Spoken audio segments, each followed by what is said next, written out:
Good day, everyone. Today we'll report about political system, structure, and culture, specifically political elections, political systems, referendums, and political participation. I am Rona May Villacura, presenting to you elections. So Harrop and Miller defined election as what you can see on the screen, but a more commonsensical definition of elections taken from the English dictionary states that election is an action of choosing for an office or position, usually by vote, specifically the choice by popular vote of members of a representative assembly. So, elections or general elections are frequently the only chances for many citizens of representative democracy to actively participate in politics. So, democracy induces governments to be responsive to the preferences of the people. That is why millions of people participate in elections, which are significant events that provide them a chance to voice their opinions on whether to keep the current government in place or change it. So people feel compelled to vote even when doing so frequently means supporting a party that has little to no prospect of obtaining a seat. So elections are therefore essential to democratic politics because they reflect the process by which we select the individuals who will represent us in the government. Elections are thus not only important for choosing representatives, but also enables voters to choose among different sets of policy programs, which are themselves reflective of different ideological perspectives. So, legitimacy. So, elections also confer legitimacy on government and provide it with a mandate to govern. So, the reason why we regard this state of affairs as legitimate rather than as an appalling usurpation of our right is that the members of the political class are not simply imposed upon us, but rather elected by us to be our political representatives. Now, for the electoral regulations, regulations serve to explain or clarify provisions of election law and instruct or guide election administrators and participate in the electoral process. So regulations are not so much designed for voters as they are for those administering and contesting the election. Yet, certain details may well impact voter participation in the process, just like what happened in the first 19th century, wherein only men were entitled to vote and women did not get to vote on the same basis as men. So here we have the four types of elections, which are the maintaining or normal election, converting election, realigning or critical election, and the deviating election. So for the maintaining or normal election, this states that party vote shares change little and alignments existing prior to the election are maintained. Next, we have the converting election, which states that party vote shares are maintained, but their underlying support patterns change. Next, we have the realigning or the critical election. So this election breaks the existing molds.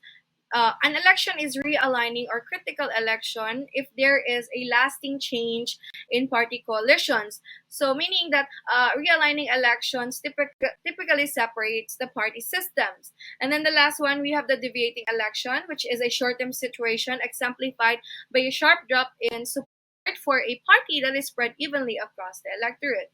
Next slide, please. So here we have two arguments on the contention between should both voting be compulsory. So for the argument on compulsory voting, we have a duty. It is our duty to vote. So our ancestors struggled and died in order to win the right to vote. So people today have a duty to vote. Next, compulsion is not a breach of principle. So everyone has to pay taxes whether they want they want to or not. For example, and then last, we have the politicians have strong incentives to skew their policies towards those who will punish or reward them. Now we have the arguments against compulsory voting. So it is perfectly legitimate to take no interest in politics or not to vote for whatever reasons. Now, the freedom of choice implies the right not to turn out if you don't wish to, and this would be infringed by compelling people to turn out. And then for the last one, if everyone is compelled to vote, then the votes of those who actually care about the outcome of an election are diluted by the votes of those with no interest in the outcome and who may be voting on a virtually random basis. So that is all for my report. Thank you.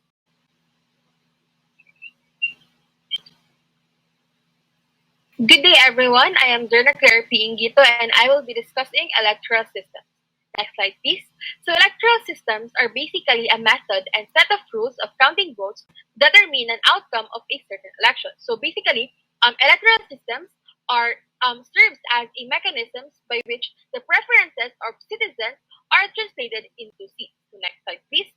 So, in an electoral system, there are three types of electoral formulas, namely majoritarian and plurality system, proportional representation system, mixed system, and single transferable vote. Next slide, please. So for the electoral formula number one, majoritarian and plurality system. So this system, a great example of this would be the SMP, alternative vote, and the two-round system. So what are these three? So the SMP, or known as the single member plurality system, in this system, voters simply make a mark, such as placing a cross beside their choice of candidate, and the seat is awarded to the candidate who receives the most votes. And as for the alternative vote, or also known as the AV, in this system, if one candidate's votes amount to a majority of all votes cast, that person is deemed elected. If not, then the lowest placed candidate is eliminated from the count and his or her ballots are redistributed according to the second preference expressed on them. And as for the two-round system, or also known as the 2Rs, in this system, if no candidate wins a majority of votes in the first round, a second round takes place in which only certain candidates are permitted to proceed to the second round, where whoever who wins the most votes is the winner. So these three systems, the SNP, the alternative vote, and the two-round system, they differ to each other. No, they are different. Yet, in the context of the full range of electoral systems, they have much more in common than what differentiates them. Next slide, please. So for the second formula, it is also known as the PR system, or the proportional representation system. So the second major category of electoral system is known as the PR system. So PR systems are specifically designed to allocate seats in proportion to votes in the hope that assemblies and governments will accurately reflect the preferences of the electorate.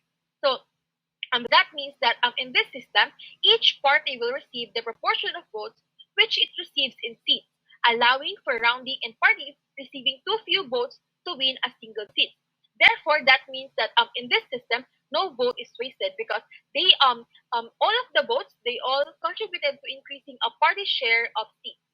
Next slide, please.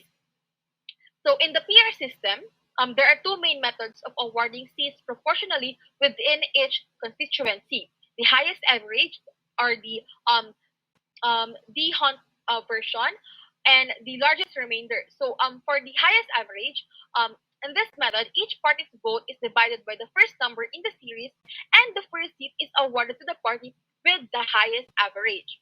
And as for the largest remainder, the best known version of this is based on the Hare or natural quota, which is the number of votes is divided by the numbers of seats. Next slide, please. So for the third formula, mixed systems and single transferable vote. So for the mixed system, some jurisdictions have chosen to use a mixture of majority and proportional representation systems in order to achieve the benefits of both. So, a single voter typically has two votes, right? One for their district representative and one for the party list. So, the list of votes usually determines how many seats are allocated to each party in a parliament. So in the mixed system, the first vote is cast for a constituency candidate, and as with plurality system, the candidate with a simple majority of the votes wins the seat. Excuse me. The second vote is closely a party list vote, and the voter cast in an independent vote either for the party list of their chosen candidate on the first vote or a split ticket vote. Next, the single transferable vote, or the STV. So the STV system emphasizes that individual candidate rather than the party. So unlike the PR list system, STV there in the STV system there is a freedom of choice of candidates, wherein voters list their preferences by numbering each candidate. So if you would ask me, what if there are there are still vacant seats, or there are no candidates elected? So In this manner, if there are still seats vacant after this, or indeed no candidate is elected on first preference alone, then it will immediately change into a V, alternative vote system, wherein candidates are eliminated in reverse order and their second preference votes will be distributed. Next slide, please. So political effects on electoral system. First one, voter representative relationship. So this is the first political effect that an electoral system imposes. They may well have a number of representatives from a party representing a social group, but there is only a direct link to a party and not to a person. Next, government formation. Consequently, one of the key traits of the PR system is the presence of coalition in government. So traditionally, government formation leads to an unstable government. Lastly, the party system format. So in this, the number of parties in the system should in all likelihood be affected by the electoral laws, which partially determine the frameworks of a competition. Next slide, please. So the dimensions of variation. So there are many different electoral systems, right? As what I've discussed earlier. But these electoral systems, they vary on a limited number of dimensions, which are these three. Particularly the district magnitude, or known as the DM, intra-party choice, and threshold. So what are these three? So district magnitude, or the DM, the higher average district magnitude, the more proportional we can expect the election result to be. Next, the intra-party choice. If a voter likes a party but not its candidate, or likes a candidate but it's not included in his or her party, then he or she simply has to grit his or her teeth and accept an unpalatable option. Next, thresholds come into play when the electoral system does not aim to achieve a perfect correspondence between vote shares and seat shares. Next slide, please. So to reiterate my discussion, the following are the key points. So please remember that a country cannot be truly democratic until its citizens have the opportunity to choose the representative through elections that are free and fair. And lastly, next slide, please. Critical development efforts cannot succeed without a legitimate and democratically elected government that is responsive and accountable to its citizens. And that would be all. Thank you. Good afternoon, everyone. I am Hazel C. Macapobre and I will be discussing the referendums. But first, what is a referendum? A referendum is a vote in which the people of a country or region are asked to give their opinion on a particular issue. This can be a vote on a specific policy proposal, a constitutional amendment, or a general question about the direction of the country or region should take. Referendums are often used to gauge public opinion on controversial or important issue and can help inform decision-making by governments and other decision-making bodies. Next slide, please. Referendums does not amount to direct democracy. Referendums and direct democracy are related but distinct concepts. Referendums are a specific type of voting process in which the people of a country or region are asked to give their opinion on a particular issue, while direct democracy is a system of government in which citizens have the ability to directly participate in the decision-making process rather than electing representatives to make decisions on their behalf. Next slide, please. Typology of referendums. The first one is the promotion of a referendum. This can be done according to prescribed rules and discretion of certain political actors depending on the jurisdiction and the specific issue being voted on. In some cases, the rules for promoting a referendum may be clearly defined in the Constitution or other legal frameworks. For example, a constitutional referendum may be called by the government or by a citizen-initiated petition process, in which a certain number of signatures must be collected to trigger the vote. The next one is procedural referendum. These are votes on specific procedures or processes that are used to make decisions. They are often used to ensure that the decision-making process is transparent, fair, and accountable to the public. Next is a popular vote. It is a type of referendum in which general public is asked to give their opinion on a particular issue. Popular votes are often promoted by a number of votes or other agents, such as political parties, citizen groups, or government agencies, as a way to gauge public opinion on an issue or to inform decision-making. Popular votes can be held through a variety of mechanisms, including elections, citizen-initiated ballot measures, or petition-driven referendums. The specific rules for promoting a popular vote will depend on the jurisdiction and the specific issue being voted on. The next one is the promoter of vote and author of object to be voted. In a voting context, the promoter of a vote is an individual or group that advocates for a particular course of action or decision to be made through the voting process. The author of the object to be voted on is the person or group that has written or proposed the item that is being voted on. The relationship between the promoter and the author can vary. They may be the same individual or group, in which case the promoter is likely to be very invested in the outcome of the vote, and in any case, it is important to ensure that the voting process is fair and unbiased. And that means the promoter and the author should not have undue influence on the outcome of the vote. Lastly, the impact of a referendum. Vote can vary depending on the specific circumstances and nature of the issue being voted on. In some cases, a referendum may be legally binding, which means that the decision made through the referendum process must be implemented by the government or other institution. Overall, the purpose of a referendum vote in a larger context will depend on the specific issue or vote that is intended to address and the goals of the government or other institution that is organizing the vote. Referendums can be an important tool for democratic decision-making as they allow the general public to have a direct say on the important issues. However, it is important to ensure that the referendum process is fair and unbiased, and that the results are respected and taken into consideration by the government or other institutions. Next slide, please. The rationale of a referendum. In a larger context, the rationale of a referendum vote may be to address a specific issue or to provide a means of resolving a political or social conflict. There are several reasons why a government or other institution might choose to hold a referendum. This can include to weigh the public opinion, to involve the public in decision making, to resolve a controversial issue, or to legitimize a decision. Next slide, please. In a referendum, process-related arguments refers to the ways in which the referendum is conducted and the mechanisms that are put in place is to ensure that it is fair and transparent. This can include issues such as the eligibility of voters, the campaign rules that apply to those advocating for or against a particular proposal. A referendum that is perceived as being fair and transparent is more likely to be accepted by the public, whereas a referendum that is seen being flawed or biased is more likely to be met with skepticism and resistance. Next slide, please. In a referendum, outcome-related arguments refer to the potential consequences of the proposed change that is being put to a vote.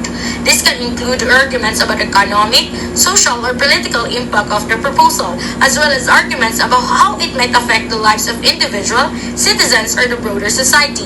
Outcome-related arguments are an important part of the debate in a referendum because they help voters to understand the potential consequences of the proposed change and make informed decisions about whether to support it or not. They can also help to frame the debate in a way that is relevant to the concerns and priorities of different groups of voters. Next slide, please. The empirical patterns. There are several empirical patterns that have been observed in the practice of referendums around the world. Some of these patterns include the status quo bias, which refers to the tendency of voters to prefer the status quo or the current situation to change. This can lead to a bias against proposal for change even if they might be beneficial in the long run. Second is the complexity effect. This refers to the idea that the voters are more likely to reject proposals that are seen as complex or difficult to understand. Third is the framing effect. This refers to the way in which the proposal is presented or framed that can influence how it is perceived by the voters. Fourth is the priming effect. This refers to the idea that the voters can be influenced by factors that are unrelated to the proposal itself, such as their mood or the context in which the referendum is taking place. Finally, a referendum is a final step in the process of deciding whether a proposed change should be adopted or not. The conclusion is typically reached when the result of the vote have been announced or the outcome has been determined. There are several ways in which conclusion of a referendum can be reached. In some cases, the outcome of the referendum may be binding, which means that the government or other decision-making body is required to implement the proposal that was supported by the majority of voters.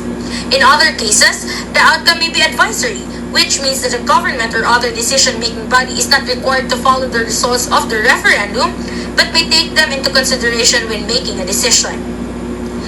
Referendum can also be reached through a process of negotiation or compromise. Overall, referendum is an important step in the process of making decisions about important issues and can help to ensure that the views of the public are taken into account when important policy decisions are being made. That's all for my report. Thank you. Good day, everyone. I'll now be discussing about political participation. But first, let's define what is political participation. Political participation is a term that refers to a wide range of activities that includes voting in election, donating time and money to political campaigns, demonstrating, carrying petitions, for example, and even physical assault to orders of forces, for example. And it's somewhat parallel to when people say everything is political, that what you are doing can have real life impact to politics no matter what extent. And when people ask why do people participate in politics, and the simple answer to that is because people participation makes politics work. Democracy without political participation is like your long distance relationship without trust and communication to your partner. It just doesn't work. So political participation there establishes the link from the mass public to the institutions and generally to the political elites sitting in those institutions. And that's where we associate power to the people. Now, at the end of the discussion, we can answer the following questions. Why do people participate in politics? What is the paradox of collective action? And why do others engage in political participation and others do not? And why do people choose certain types of political participation over the others? And what are those differences? Now, we'll dive directly into the discussion about the different sites and modes of participation. Now, participation in politics occurs at different sites, in public places, in the Freedom Park, in front of ADU, in communication with your congresswoman, for example. And at each of these sites of participation, actors decide about the depth and extent of their involvement. Now, this matrix here illustrates the different sites of participation where actors do engage in. You have here the three sides of participation. First is the public expression of demands or the forum politics. Second is the communicating preferences to policymakers in legislative and executive branch. And third is choosing legislative and executive policymakers. And each of these sites of participation have levels of intensity in terms of involvements, and you have there 1 as the lowest risk or effort and 4 as the highest. Now, for example, in the site of participation on foreign politics, you have here the least intense involvement, which is persuasive rhetoric or the public advocacy, and then it escalates into participation in collective events, and then escalates into activism and mobilizing for collective events, and then the highest intensity of involvement, which is becoming spokesperson or the public leader. And it's the same with the other modes or other sites of participation, rather, which is communicating preferences to policymakers in legis and exec branches. You have here different intensity as well as in choosing legislative and executive policymakers. Now, what this just means is that participants face greater or lesser risk to their personal welfare as a consequence of their choices of political involvement. So it's really um, upon where and to what extent your engagement is. Now, while the sites of participation answers the question of where and what extent is your participation and involvement, the modes of participation answers how you participate. So these are the three different kinds of modes of participation. First is the social movements. It streams of activities that target demands at policymakers through community, street, and media events as their primary sites of articulation. So they form from single issue and aim for one-off discrete decisions. And large number of people are inside these social movements, but they typically have a small formal organizational core. And people inside these movements have no organizational commitment, and they don't really have a formal membership. Now, the difference with these two interest groups is that interest groups are streams of activities that communicate their demands and threats to policymakers situated in legislative and executive arenas, for example, in Congress. Efforts mobilizing around a narrowly specialized range of issues that persist over time, for example, on gender issues, these things facilitate the construction and the creation of interest groups. And it typically involves formal organization with explicitly defined membership roles. Because of the extent of these formality, interest groups can present their commitments as credible, and that makes policymakers willing to trust and arrive at a consensus with them. The last mode is political parties, and these are stream of activities in which participants cooperate and pool resources in order to nominate legislative candidates. Now, where political causes pursue complex agendas and interdependent issues, they are likely to form political parties and enter the arena of electoral competition. Now, political parties allow as well benefits to individuals, especially candidates, to easily overcome minor challenges, for example, in advertising and promoting their own campaign, or even ride on the trend where ideals of a certain political party are already familiar with the voters, and so they typically be associated with you. The next discussion will be about the paradox of collective action. Now, we often see a phrase in social media, kaya ligtas ang mga tahimik ay dahil sa mga sumisigaw. And this is an example of the notion of how a certain political action has an implication over the larger political environment. And we can better take it as an example in our discussion, the paradox. Now, the paradox of collective action is simply a situation when people are trying to achieve something that is beneficial for the group as a whole, but individual members may not see their own contribution as beneficial to the effort as a whole. And this can lead to a situation where everybody does nothing at all. And even though the outcome would have been better for everyone to do their part or to actually do something. And this paradox have provoked many external solutions. External because the solutions deviate or separate from the paradox assumption. The first solution is the modification in actors' preference endowments.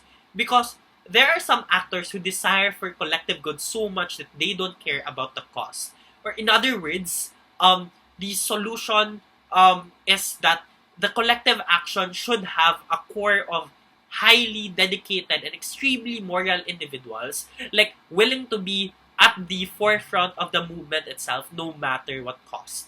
The second solution was the modification of actors' cost assessment, and this refers to the changes in how a person assesses the cost of different actions or decisions. And in this model, political participation is not referred to as the cost, but rather the benefit itself. Meaning that some people value the experience of going to the streets and the process of participation, for example, and that brings them joy and satisfaction. Opportunity cost, however, may matter in this model, especially for people with family or financially challenged individuals. So this model may only work for people who do not have, for the lack of a better term, liability other than themselves. The third is the modification of premises about actors' perceptions of cost and benefits. Now, this refers to when actors misperceive the cost or benefits of participation. For example, when candidates would suggest that people should vote and they can make a difference. But in reality, very small numbers of voters can ever decide election because there are already larger factors, for example, even on the closest race. So the proximity isn't really that accurate as what has been projected. The last solution is the social networks, communication, and monitoring of participation. And this refers to when information cascades, triggering broadening level of participation. And in many instances, the spread of information about the actual turnout in the collective action or movements, as well as the willingness and readiness of other actors to participate in like this collective effort may motivate others or additional actors to join in the collective effort. And the best example would be the unprecedented pink wave during the Philippine elections, where people have flocked and came out unprecedentedly to support Leni Robredo.